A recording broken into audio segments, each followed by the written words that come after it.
দেখুন, আমাদের ভারতবর্ষের সম্মানীয় প্রধানমন্ত্রীজির 12 বছর অতিক্রান্ত হলো এবং এই 12 বছর কালে ভারতবর্ষের জনগণের জন্য যা যা উনি কাজ করেছেন, উন্নয়ন করেছেন এবং হিত কামনা করেছেন ভারতবাসীদের জন্য, এটা সর্বপ্রথম বিশ্ব রেকর্ড হয়েছে।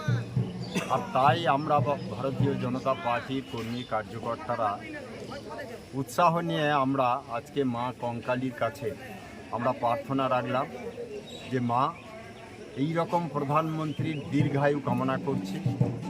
সুস্থ, সরল এবং সবল মন নিয়ে তিনি যেমন অনেক দিন বেঁচে থাকতে পারেন এবং ভারতবর্ষের মানুষের কল্যাণার্থে তিনি যেভাবে কাজ করছেন সেই কাজকে আরও দ্রুত এগিয়ে নিয়ে যেতে পারেন, যাতে ভারতবর্ষের মানুষ তার দ্বারা উপকৃত হয়, সমাজ উপকৃত হয়।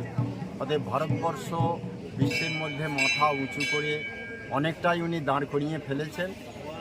আরও কিছুদিন থাকলে উনি ভারতবর্ষের মধ্যে 1 নম্বর দেশ ভারতবর্ষ, সেটা সেই রাষ্ট্র হিসেবে পরিগণিত হবে।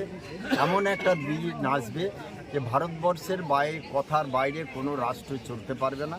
ভারতবর্ষই সমস্ত রাষ্ট্রকে দিশা দেখাবে, পথ দেখাবে, সমস্ত কিছু ভারতবর্ষ দেখাবে। ভারতবর্ষের যে সাংস্কৃতিক আধ্যাত্মিক চেতনা, পরম্পরা, সেটা নিয়েও সারা বিশ্ব আজকে চিন্তা ভাবনা করা শুরু করে ফেলেছে। ভারতবর্ষের প্রধানমন্ত্রীকে নিয়ে সারা অন্যান্য রাষ্ট্রে রিসার্চ চলছে।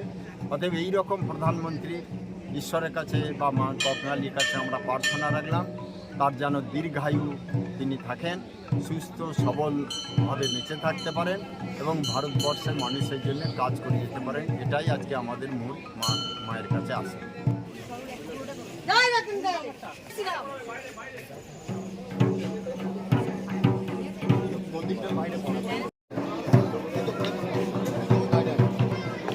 মায়ের ফোন